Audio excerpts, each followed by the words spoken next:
উপস্থিত কমরেডস, উপস্থিত নেতৃত্ব, আগেই শুনেছেন মঞ্চে উপবিষ্ট নেতৃবৃন্দ, এবং এই মুহূর্তে বাগজোলার হাটে আশপাশের নানা গ্রাম থেকে আগত কৃষক, ক্ষেতমজুর, ভ্যান চালক, রিক্সা চালক, সর্বস্তরের সাধারণ মানুষ, ছোট দোকানদার, পথচলতি নাগরিক সকলকেই ভারতবর্ষের যথার্থ বিপ্লবী দল, এই দলের বসিরহাট লোকসভা কেন্দ্রের মনোনীত প্রার্থী হিসাবে নির্বাচনের প্রাক্কালে কিছু কথা তুলে ধরবার জন্য আজকের এই সভার আয়োজন। আপনারা লক্ষ্য করছেন, আমরা উদ্বেগের সাথে লক্ষ্য করছি, গোটা ভারতবর্ষের মালিক শ্রেণীর দলগুলি, বিজেপি, কংগ্রেস, রাজ্যে রাজ্যে মালিক শ্রেণীর তাবেদার যে রাজ্য সরকারগুলি চলছে, পশ্চিমবঙ্গের ক্ষেত্রে তৃণমূল আকণ্ঠ দুর্নীতিতে তারা নিয়োজিত। ফলে আজকে এই সমস্ত মালিকের স্বার্থবাহী দল তারা মালিক শ্রেণীর কাছ থেকে হাজার হাজার কোটি টাকা নিয়ে জনগণকে, জনগণের জীবনে যে দুর্দশা চলছে, জীবনের উপরে যে অর্থনৈতিক আক্রমণ, রুজি রোজগার নেই, বেকারের চাকরি নেই, মূল্যবৃদ্ধি সীমাহীন, এরকম একটা অবস্থায় গোটা দেশের নাগরিক সমাজ যখন জীবনের যন্ত্রণায় মুক্তি পাওয়ার জন্যে পথ খুঁজছেন, সেরকম একটা সময়ে মালিক শ্রেণীর দলগুলো পুঁজিপতিদের কাছ থেকে টাকা নিয়ে ধর্মে বর্ণে মানুষকে জাতপাতে ভাগ করে দিয়ে জীবনের যন্ত্রণাগুলোকে ভুলিয়ে দিয়ে তারা নির্বাচনী বৈতরণী পার হওয়ার চেষ্টা করছে। মানুষের জীবন যন্ত্রণার সর্বব্যাপক। ফলে আপনারা দেখছেন, দুর্নীতি নিয়ে বলবার বেশি প্রয়োজন আছে বলে আমরা মনে করি না। কংগ্রেসের দুর্নীতি বর্তমানে কেন্দ্রে আসীন, বিজেপির দুর্নীতি, মিথ্যা প্রতিশ্রুতি, এ আপনারা শুনতে শুনতে মুখস্থ হয়ে গেছে, শুনতে শুনতে মুখস্থ হয়ে গেছে। তৃণমূলের যে আকণ্ঠ দুর্নীতি, তাদের কাজকর্ম এবং নিয়োগ দুর্নীতি থেকে শুরু করে সবটাই আপনারা জানেন। ফলে এটা নিয়ে দীর্ঘ আলোচনার বিরাট প্রয়োজন আছে বলে আমরা মনে করি না। কিন্তু পাশাপাশি যে কথাটা, পাশাপাশি মানুষ আমাদের সম্পর্কে যে কথাটা ভাবে, তারা বলেন এসইউসিআই ভালো, এদের বিরুদ্ধে আঙুল তুলবার মতন সৎসাহস আমাদের নেই। এরা সৎ, লড়াই করে, রাস্তায় নামে, মানুষের উপরে যখন আক্রমণ কেন্দ্র বা রাজ্য যেই নামিয়ে আনুক না কেন, এই সেই দল রাস্তায় নামে, অবরোধে নামে, পুলিশের কেস খায়, পুলিশ লাঠিচার্জ করে। এরা সংখ্যায় কম। একটা কথাই আপনারা বলেন যে এরা সংখ্যায় কম। অনেক জায়গায় আমাকে শুনতে হচ্ছে এসইউসিআই দলের এই লোকসভা কেন্দ্রের প্রার্থী হিসাবে যে আপনারা ভালো, কিন্তু আপনারা তো সংখ্যায় কম, আপনারা তো জিততে পারবেন না, আপনারা তো মেজরিটি না, আপনারা যাই বলুন না কেন আপনারা জিততে পারছেন না। ফলে আমরা খুব আশা থাকলেও আপনাদেরকে আমরা সমর্থন করতে পারছি না, কারণ যেহেতু আপনারা ভোট দিয়ে জিতবেন না। কিন্তু ভোটটা দেওয়া উচিত বলে মনে করি। আমি সেই মানুষগুলোর উদ্দেশ্যে দু চারটি কথা বলবো। নেতৃত্ব অনেক কথা এখানে বলবেন, নেতৃত্ব আছেন, বর্তমান রাজনৈতিক প্রেক্ষাপট আলোচনা করবেন। ফলে বন্ধুগণ, যে কথাটা বা যে চিন্তাটা মানুষের মধ্যে আছে, আমরা বলতে চাই যে ইতিহাসে যারা সমাজটা ইতিহাস যারা বদল করেছে, যারা ভেঙেছে, নতুন কিছুর যারা আবিষ্কার করেছেন, সেই আবিষ্কারক তারা সংখ্যায় কিন্তু বেশি ছিল না, তারা মাইনরিটি ছিলেন। তার বিরুদ্ধে যারা ছিল তারাই মেজরিটি। দেখুন, যদি আমরা দেখি ইতিহাসে গ্যালিলিও, ইতিহাসে কোপার্নিকাস, বিজ্ঞানের ক্ষেত্রে তারা তো সংখ্যায় কম ছিল। তারা কি ইতিহাসে পরাজিত হয়েছে? তারা কি পরাজিত প্রমাণিত হয়েছে? পরাজিত প্রমাণিত হয়নি। সংখ্যায় কম ছিল। গ্যালিলিও, কোপার্নিকাস, ব্রুনো, তারা বলেছিলেন পৃথিবীটা ঘুরছে। তার আগে কোটি কোটি দেশের মানুষ, দুনিয়ার মানুষ, তারা মনে করতেন সূর্যই ঘোরে, পৃথিবী স্থির থাকে। কিন্তু প্রমাণ করে তারা দেখালেন না, সূর্য ঘোরে না, পৃথিবীটাই ঘোরে, সূর্যটা স্থির থাকে। যারা সেদিন ধরতে পারেনি, তারা সংখ্যায় কম থাকলেও তার বিরুদ্ধে গোটা দুনিয়ার মেজরিটি জনতা থাকলেও তারা কিন্তু পরাজিত হয়েছে। সংখ্যায় বেশিওয়ালারা কিন্তু পরাজিত হয়েছে। ফলে এ কারণেই আমরা বলতে চাই যে সত্যটা যথার্থ কিনা নির্বাচন করব, বিবেচনা করব, কার পক্ষে দাঁড়াবো, সেক্ষেত্রে চিন্তা করবার, বিচার করবার মাপকাঠি কি হবে? মাপকাঠি হবে এই, সংখ্যায় বেশি আছে না কম আছে, এটা মাপকাঠি নয়। মাপকাঠি সঠিক কথা কে বলছে, ন্যায় কথা কে বলছে।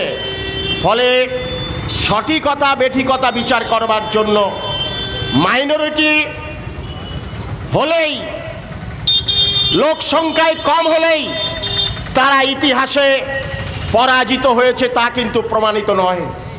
বরং ইতিহাস, বিজ্ঞানের অগ্রগতির যাত্রাপথ আমাদেরকে দেখিয়ে দিয়েছে যে সংখ্যায় কম হলেও, হাতে গোনা লোক হলেও তারাই কিন্তু জয়ী হয়েছে। আর তার বিপরীতে কোটি কোটি জনতা, মেজরিটি জনতা, তাদের ভুল প্রমাণিত হয়েছে। কোপার্নিকাস, গ্যালিলিও তাই বলেছিলেন।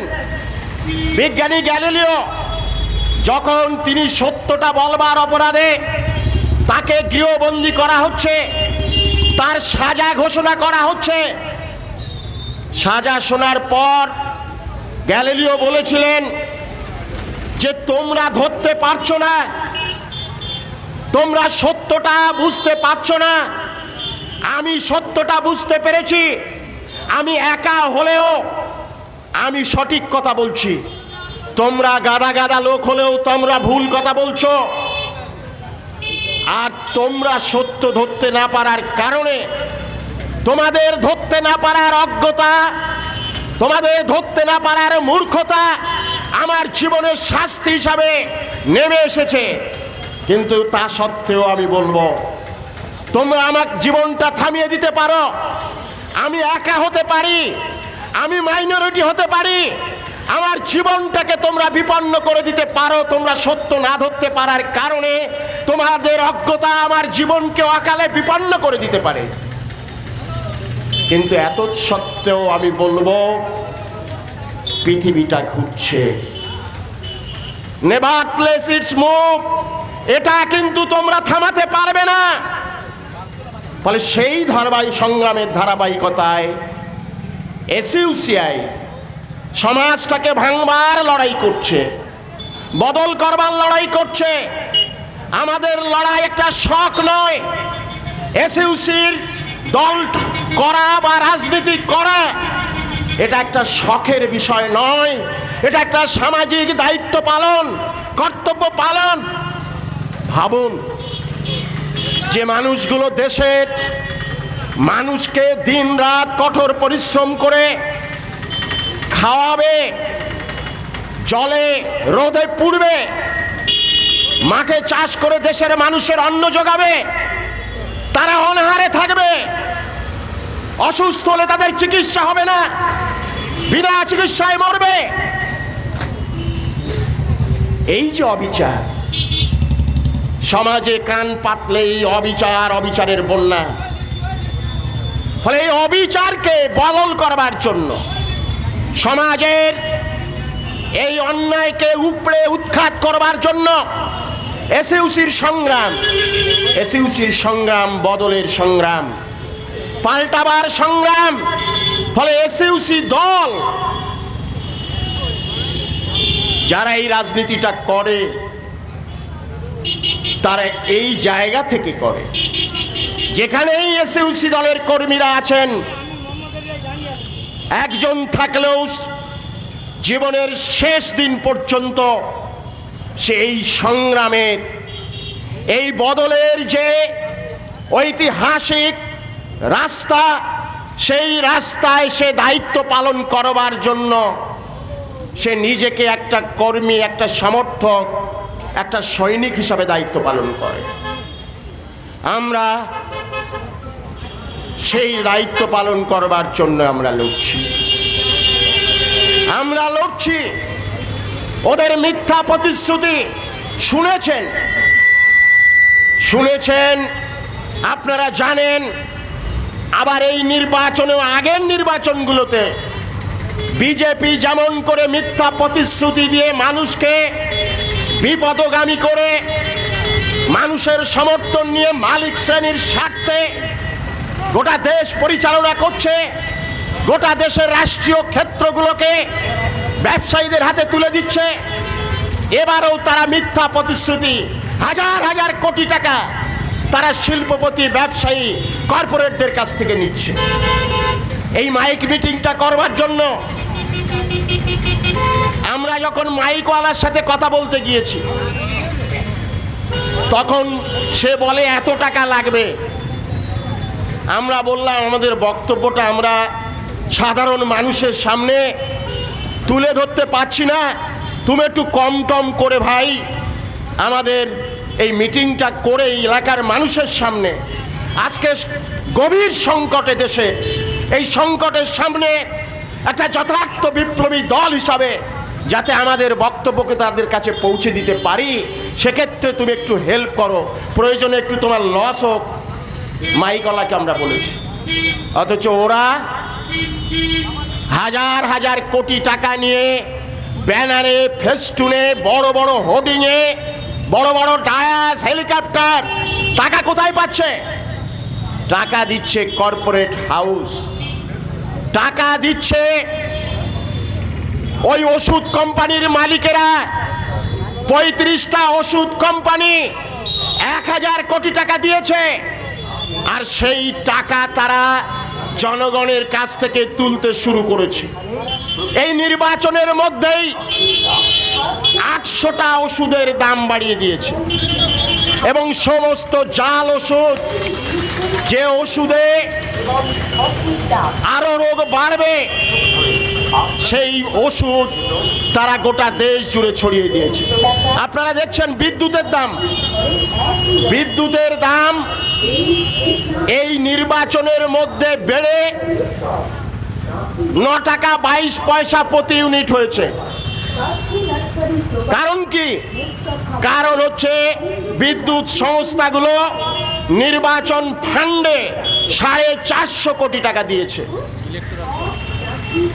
ইলেকট্রাল বন্ডে হাজার হাজার কোটি টাকা। বিজেপি নিয়েছে 6060 কোটি টাকা, তৃণমূল নিয়েছে 1600 কোটি টাকা, কংগ্রেস নিয়েছে 1422 কোটি টাকা।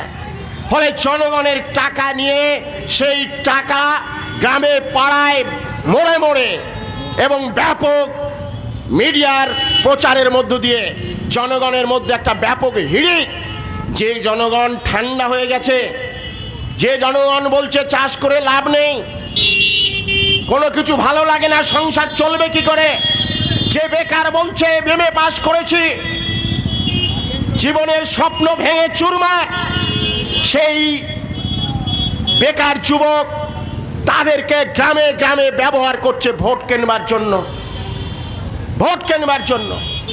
ফলে বন্ধুগণ, এইরকম একটা পরিস্থিতির সামনে দাঁড়িয়ে দুটি ঘোড়া পুঁজিপতিদের, একটা হচ্ছে এনডিএ জোট আর একটা হচ্ছে ওই ইন্ডিয়া জোট, কংগ্রেসের নেতৃত্বে ইন্ডিয়া জোট। দুটি জোট, তারা নতুন নয়, তাদের কাজকর্ম মানুষ জানে, মানুষ জানে। ফলে এই সময়ে এই পরিস্থিতিকে মোকাবিলা করবার জন্য দেশের মানুষের সামনে যে রাস্তাটা ছিল, যে পথটা দেখাতে পারত, বামপন্থীদের একটা বৃহত্তর ঐক্য, তার ভিত্তিতে মানুষের উপরে যে আক্রমণগুলো চলছে, অর্থনৈতিক আক্রমণ, সেই আক্রমণকে ভুলিয়ে রাখবার জন্যে ধর্ম, বর্ণ, হিন্দু, মুসলমান এইভাবে যে বিভাজন করছে, সেই মানুষগুলোকে গণ আন্দোলনের ময়দানে টেনে এনে তাদেরকে বোঝানো, তুমি বেকার যুবক, তুমি হিন্দু হও, মুসলমান হও, জৈন হও, খ্রিস্টান হও, তুমি যে এমএ পাস করে তুমি চায়ের দোকানে কাজ করো, তুমি জুতো মেরামতের কাজ করো, তুমি হোটেলের বয়গিরি করো, সেই যন্ত্রণা সমস্ত বেকারের যন্ত্রণা। এটা কোনো একটা একক ধর্মীয় বেকারের যন্ত্রণা নয়, সামগ্রিকভাবে সমস্ত হিন্দু ধর্ম বর্ণ নির্বিশেষে সমস্ত শিক্ষিত অশিক্ষিত হোক, বেকারের জীবনের যন্ত্রণা। ফলে এই যন্ত্রণার বিরুদ্ধে বেকার বাহিনীর লড়াই, সম্মিলিত লড়াই চাই। কৃষক চাষ করে লাভ করতে পারে না, সারের দাম বাড়ছে, সারের বস্তার গায়ে যা দাম তার থেকে কালোবাজারি করে সার ব্যবসায়ীরা চাষিদের পকেট কাটছে। প্রতি 12 মিনিটে একজন করে কৃষক আত্মহত্যা করছে। ফলে এই লড়াই, কৃষকদের উপরে এই আক্রমণ, জাতি ধর্ম বর্ণশিশের সমস্ত কৃষকের সম্মিলিত আক্রমণ। ফলে এর বিরুদ্ধে চাই সম্মিলিত লড়াই। এই স্মার্ট মিটারগুলো, এই যে দোকানে দোকানে বিদ্যুতের যে মিটার আছে, যে মিটারগুলো চলছে এখন খুলে নেওয়া হবে। 37 লক্ষ মিটার প্রস্তুত করে রেখেছে রাজ্য সরকার। আমরা লড়াই করে যেখানে ওই মিটার লাগাতে গিয়েছে আমরা প্রতিরোধ করেছি। আমরা বলেছি শেষ রক্তবিন্দু দিয়ে ওই বিদ্যুৎ গ্রাহকদের পকেট কাটবার জন্য যে ষড়যন্ত্র, স্মার্ট মিটার আমরা রুখব, আমরা রুখে রেখেছি। কিন্তু ভোটের পরেও তারা কিন্তু তার খুলে নেওয়ার ষড়যন্ত্র করবে। লড়াই সেদিন করতে হবে। ফলে লড়াই সম্মিলিত লড়াই, কারণ আক্রমণ সকলের উপরে। তাই সমস্ত নাগরিক সমাজকে জাতি ধর্ম বর্ণের ঊর্ধ্বে উঠে তাদেরকে গণ আন্দোলনের ময়দানে নামানোর যে ঐতিহাসিক দায়িত্ব আজকের সময়ে দাঁড়িয়ে বামপন্থীরা করতে পারত। কিন্তু সিপিএম বামপন্থার নামে তারা যে চর্চা করছে, ভোট সর্বস্ব রাজনীতির চর্চা, যার প্রেক্ষিতে গোটা ভারতবর্ষের মানুষ গণ আন্দোলনের ময়দানে নেমে একে অপরের মধ্যে যে বন্ধুত্ব এবং নিবিড় সম্পর্কের ভিত্তিতে জাতপাতের ঊর্ধ্বে উঠে গণ আন্দোলনের কর্মী হিসাবে যে লড়াইটা গড়ে তুলতে পারত, তা করতে পারছে না, করতে পারছে না। আমরা বলেছিলাম কংগ্রেসকে সিপিএম ধর্মনিরপেক্ষ বলে তাদের সাথে ঐক্য করল। আমরা সিপিএমকে বলেছিলাম যে আসুন আমরা লড়াই করি, জনগণ বিপদে। বামপন্থার দায়িত্ব হচ্ছে গদি নয়, ভোট নয়, ভোটের মানে মন্ত্রী নয়, এমএলএ এমপির ভিত্তিতে রাজনীতি নয়, সমাজ ব্যবস্থাটাকে ভেঙে একটা নতুন সমাজ গড়ে তোলবার রাজনীতি হচ্ছে বামপন্থী রাজনীতি। ফলে সেই দিকে লক্ষ্য রেখে আমরা বলেছিলাম, কিন্তু সিপিএম তারা কংগ্রেসের সঙ্গ ছাড়তে রাজি নয়। আমরা বলেছিলাম কংগ্রেসকে সাথে নিয়ে জোট হতে পারে না, বৃহত্তর ঐক্য হতে পারে না। কারণ এই আমরা ঐক্য করতে চাই কেন? ঐক্য কেন চাই? ঐক্য চাই মানুষের জীবনের উপরে যারা এই সরকারে আসছে, তারা এই আক্রমণ হানছে, সেই আক্রমণকে কমব্যাট করা, সেই আক্রমণকে প্রতিরোধ করবার জন্য ঐক্য চাই। কিন্তু এমনভাবে আমরা ঐক্য গড়ে তুলতে পারি না। ঐক্য গড়ে তোলার ভিত্তিতে যারা এখন ক্ষমতায় বসে আক্রমণ চালাচ্ছে, আমরা ঐক্য করে হয়তো তাকে উৎখাত করতে পারি, কিন্তু সেই যে আক্রমণগুলো বিজেপি চালাচ্ছে কেন্দ্রে বসে, রাজ্যে বসে, পশ্চিমবঙ্গের ক্ষেত্রে তৃণমূল চালাচ্ছে, সেটাকে প্রতিরোধ করা সম্ভব হবে যদি জোটে আমরা যারা আছি তারা যদি একই দোষে দুষ্ট হই, হতে পারে না। তাই আমরা বলেছিলাম যে জাতপাত থেকে মানুষ মুক্ত হয়ে গণ আন্দোলনের ময়দানে নামানো, এটাই যখন কাজ, তাহলে এমন শক্তিকে নিয়ে আমরা জোট করতে পারি না যারা জাতপাত নিয়ে, বিজেপি যেমনভাবে জাতপাত নিয়ে লড়াই রাজনীতি করে, অর্থনৈতিক আক্রমণ এনে যেমন করে মানুষের উপরে নির্যাতন নামায়, ঠিক একই রকমভাবে কংগ্রেসের জামানায় আমরা কি দেখেছি? জাতপাতের রাজনীতি করেনি কংগ্রেস। এই বুথ দখল, রিগিং, বিরোধী দলকে ভোটে দাঁড়াতে দেব না, নমিনেশন প্রত্যাহার করতে হবে, এই যে রাজনীতির চর্চা কংগ্রেস করেনি। কংগ্রেস করেছে 72 নির্বাচন পশ্চিমবঙ্গে। আপনারা জানেন সিদ্ধার্থ শঙ্কর রায়ের আমলে ব্যালট বাক্স লুট, বুথ দখল, ছাপ্পা ভোট কংগ্রেস করেছে। কংগ্রেস জাতপাতের রাজনীতি করেনি। 84 সালে শিখ দাঙ্গা গোটা ভারতবর্ষে কংগ্রেস করেনি। 83 সালে ভাগলপুরের দাঙ্গা, 86 সালে কংগ্রেস বাবরি মসজিদের তালা খুলে দিয়ে নতুন করে গোটা দেশের মানুষ যখন কংগ্রেসের অর্থনৈতিক আক্রমণের বিরুদ্ধে ক্ষোভে বিক্ষোভে ফেটে পড়তে চাইছে, তখন বাবরি মসজিদের তালা খুলে দিয়ে 86 সালে নতুন করে জাতপাতকে উৎখে দেয়নি কংগ্রেস। ফলে বন্ধুগণ, এই কংগ্রেস সে কিন্তু আজকে যেমন বিজেপি গণতান্ত্রিক অধিকার হরণ করছে, মানুষের কথা বলতে দেব না, কংগ্রেস আমলে ইমার্জেন্সি হয়েছে, জরুরি অবস্থা ঘোষণা।